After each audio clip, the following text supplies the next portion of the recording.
had worked before the war, but the Bank of England had not. The money changers could not stand to have America printing her own money again. So the Constitution is silent on the matter. This grievous defect left the door wide open for the money changers, just as they had planned.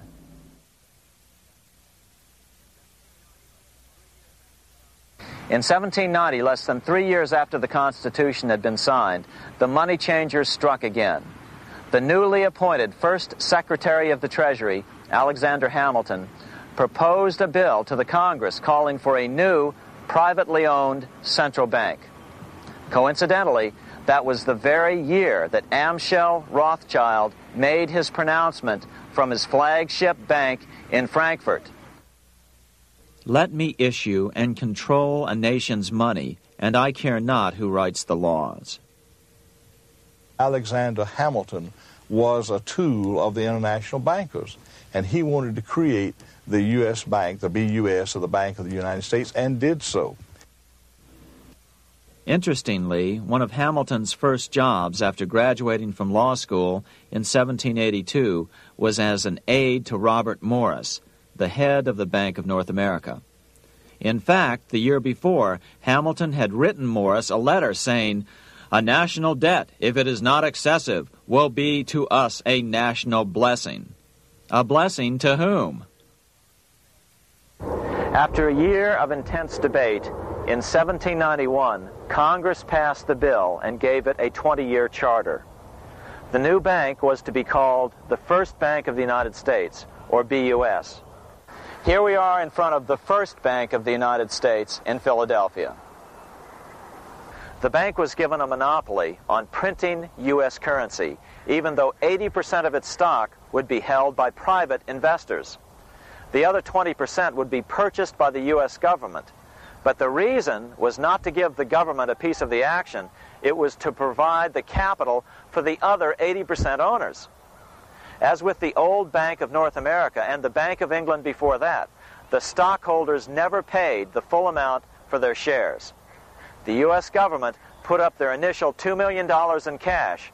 Then the bank, through the old magic of fractional reserve lending, made loans to its charter investors so they could come up with the remaining $8 million of capital needed for this risk-free investment. Like the Bank of England, the name of the Bank of the United States was deliberately chosen to hide the fact that it was privately controlled. And like the Bank of England, the names of the investors in the bank were never revealed. Many years later, it was a common saying that the Rothschilds were the power behind the old Bank of the United States. The bank was sold to Congress as a way to bring stability to the banking system and eliminate inflation. So what happened? Over the first 5 years, the U.S. government borrowed $8.2 million from the Bank of the United States. In the same 5-year period, prices rose by 72%. Jefferson, as the new Secretary of State, watched the borrowing with sadness and frustration, unable to stop it. I wish it were possible to obtain a single amendment to our Constitution, taking from the federal government the power of borrowing. Millions of Americans feel the same way today. They watch in helpless frustration as the federal government borrows the American economy into oblivion. So, although it was called the First Bank of the United States, it was not the first attempt at a privately owned central bank in this country. As with the Bank of North America, the government put up most of the cash to get this private bank going, then the bankers loaned the money to each other to buy the remaining stock in the bank. It was a scam, plain and simple, and they wouldn't be able to get away with it for long. But first, we have to travel back to Europe to see how a single man was able to manipulate the entire British economy by obtaining the first news of Napoleon's final defeat.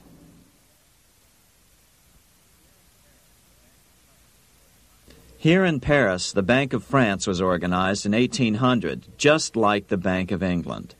But Napoleon decided France had to break free of debt, and he never trusted the Bank of France. He declared that when a government is dependent upon bankers for money, the bankers, not the leaders of the government, are in control. The hand that gives is above the hand that takes. Money has no motherland. Financiers are without patriotism and without decency. Their sole object is gain. Back in America, unexpected help was about to arrive. In 1800, Thomas Jefferson narrowly defeated John Adams to become the third president of the United States. By 1803, Jefferson and Napoleon had struck a deal. The U.S. would give Napoleon $3 million in gold in exchange for a huge chunk of territory west of the Mississippi River, the Louisiana Purchase. With that $3 million, Napoleon quickly forged an army and set off across Europe, conquering everything in his path. But the Bank of England quickly rose to oppose him. They financed every nation in his path, reaping the enormous profits of war. Prussia, Austria, and finally Russia all went heavily into debt in a futile attempt to stop Napoleon. 4 years later, with the main French army in Russia, 30-year-old Nathan Rothschild, the head of the London office of the Rothschild family, personally took charge of a bold plan to smuggle a much-needed shipment of gold right through France to finance an attack by the Duke of Wellington from Spain. Nathan later bragged at a dinner party in London that it was the best business he'd ever done. Little did he know that he would do much better business in the near future. Wellington's attacks from the south and other defeats eventually forced Napoleon to abdicate, and Louis XVIII was crowned king. Napoleon was exiled to Elba, a tiny island off the coast of Italy, supposedly exiled from France forever. While Napoleon was in exile on Elba, temporarily defeated by England with the financial help of the Rothschilds, America was trying to break free of its central bank as well.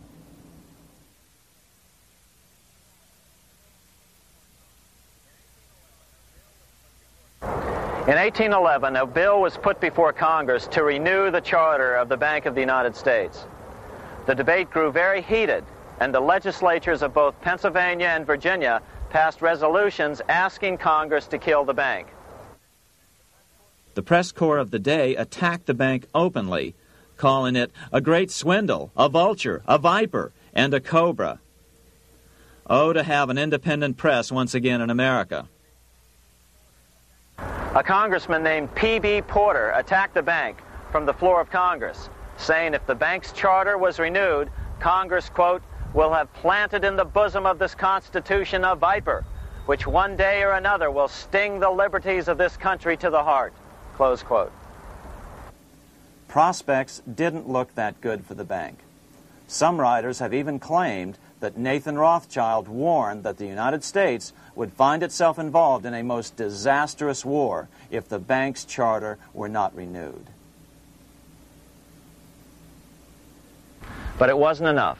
When the smoke had cleared, the renewal bill was defeated by a single vote in the House and was deadlocked in the Senate. By now, America's fourth president, James Madison, was in the White House. Remember, Madison was a staunch opponent of the bank. His vice president, George Clinton, broke a tie in the Senate and sent the bank into oblivion. Within 5 months, England attacked the U.S., and the War of 1812 was on. But the British were still busy fighting Napoleon, and so the War of 1812 ended in a draw in 1814. Though the money changers were temporarily down, they were far from out. It would take them only another 2 years to bring back their bank bigger and stronger than ever.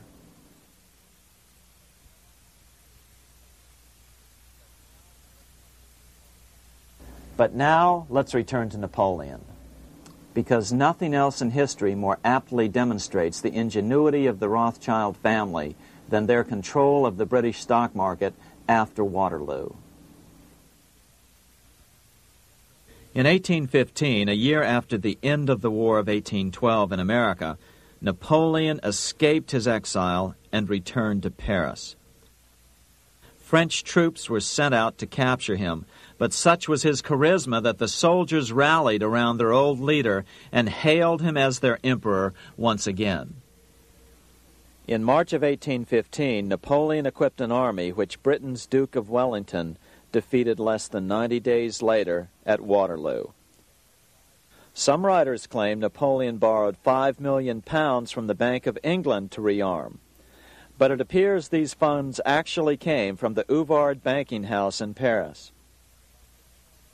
Nevertheless, from about this point on, it was not unusual for privately controlled central banks to finance both sides in a war. Why would a central bank finance opposing sides in a war? Because war is the biggest debt generator of them all. A nation will borrow any amount for victory. The ultimate loser is loaned just enough to hold out the vain hope of victory, and the ultimate winner is given enough to win. Besides, such loans are usually conditioned upon the guarantee that the victor will honor the debts of the vanquished.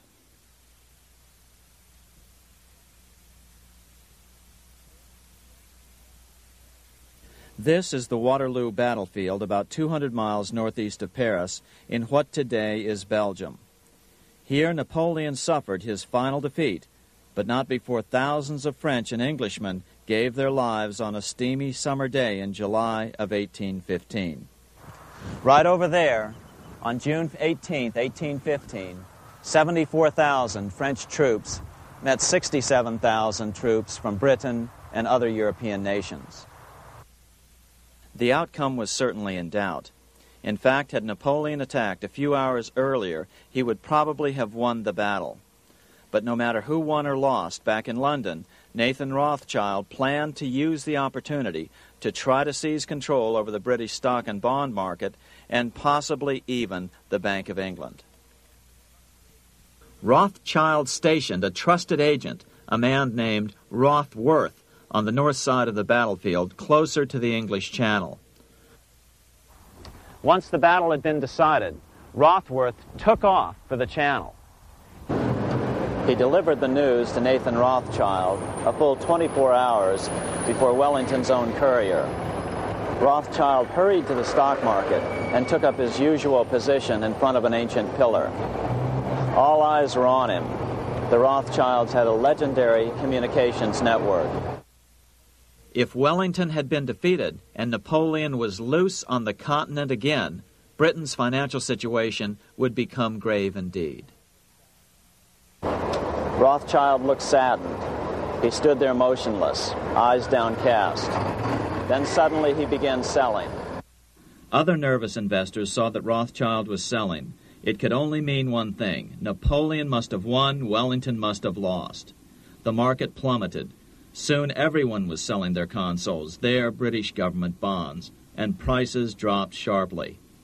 But then Rothschild started secretly buying up the consols through his agents for only a fraction of their worth hours before.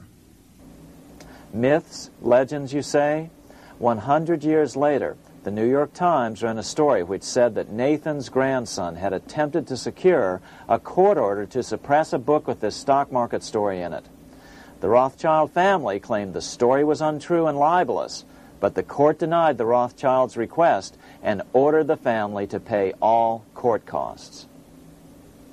What's even more interesting about this story is that some authors claim that the day after the Battle of Waterloo, in a matter of hours, Nathan Rothschild came to dominate not only the bond market, but the Bank of England as well. Whether or not the Rothschild family seized control of the Bank of England, the first privately owned central bank in a major European nation and the wealthiest, one thing is certain.